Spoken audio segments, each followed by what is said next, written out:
वो आगे चल रहे हैं।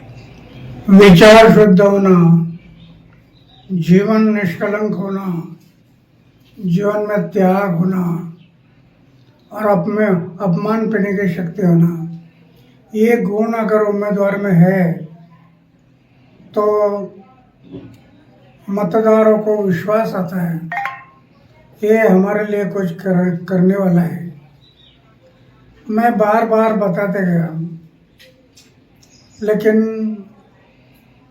उनके दिमाग में नहीं आया और आखिर शराब के बारे में उन्होंने एक मुद्दा उठाया कि शराब की दुकान, उसमें शराब की बात क्यों आ गई? पैसा, धन और दौलत इसमें बह गया है।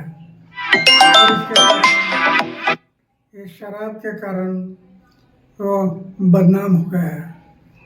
इसके कारण लोगों को भी एक मौका मिला कि ये चारित्र के बारे में बोलता है और दूसरे बारे में शराब की बात बता। मैं पहले से बता रहा, आचार को शुद्ध रखो, विचार को शुद्ध रखो, वो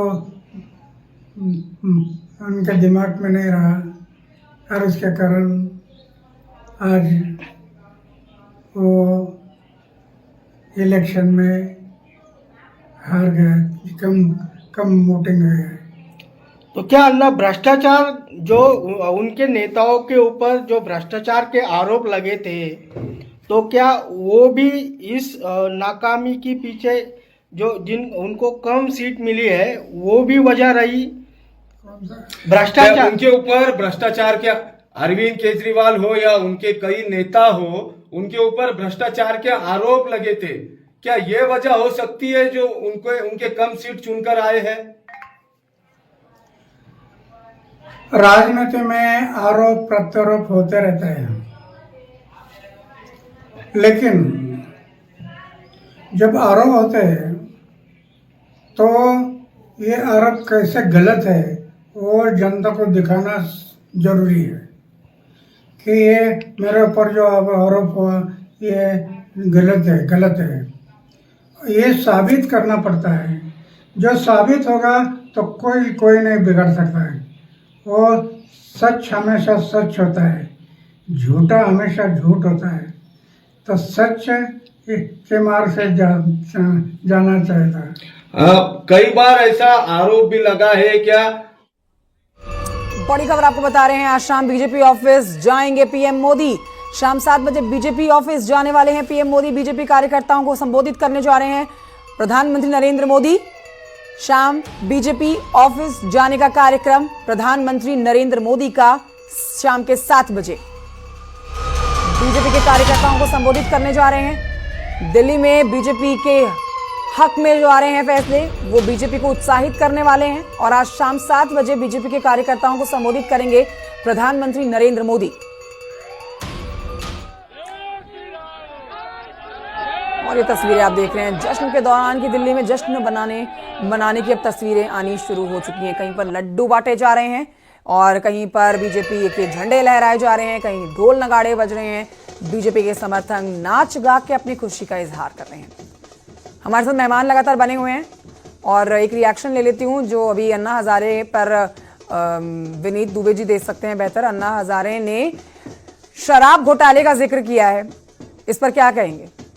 निश्चित तौर पे राजनीति में शिक्षा का तो ध्यान रखना चाहिए और शराब घोटाला देश को दिखाता है कि कैसे सरकार अपने एजेंसियों का दुरुपयोग कर रही है। 200 से ज़्यादा छापे मारे गए, इतने सारे लोगों को गिरफ्तार किया गया, मुख्यमंत्री जी को गिरफ्तार, अरविंद जी को गिरफ्तार किया गया, मनीष जी को गिरफ्तार किया गया, अन्य लोग भी गिरफ्तार हुए। 1 रुपए की कहीं से रिकवरी नहीं हुई। 1 रुपए की इतनी ताकतवर और सक्षम एजेंसी आज तक कोई ठीक है, आप अपनी साक्ष्य बात नहीं पूरी जुटा पाए, करिएगा। तो आप मैं निश्चित तौर सुनिए, पे सुनिए, विनीत जी, मैं 2 बस मिनट इतना रुकिए। कहना चाहता हूं रुकिए। कि दूध की तरह ये भी मामला कोर्ट में हम लोग कानूनी रूप से ठीक है, मैं मानते लौटूंगी हैं। आपसे, आपका जवाब और पूरा लेंगे, लेकिन ये तस्वीरें एक बार दिखा देते हैं। ये आतिशबाजी की तस्वीरें, मोदी है तो मुमकिन है कि पोस्टर जब निकालने शुरू हो चुके हैं बीजेपी के समर्थकों की तरफ से, उनकी तस्वीरें हम दिखा रहे हैं। और इस समय दिल्ली में जश्न मनाया जा रहा है। दिल्ली की 70 सीटों के रुझान आ चुके हैं और रुझान आपके सामने, आम आदमी पार्टी 28 और बीजेपी 42 पर आगे चल रही है।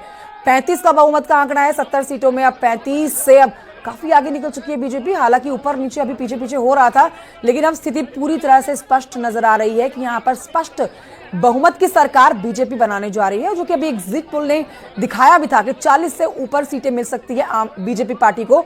दिल्ली में 27 साल का सूखा खत्म होने जा रहा है। 27 साल के बाद कमल खिलने जा रहा है दिल्ली में, यह स्थिति बनती हुई नजर आ रही है।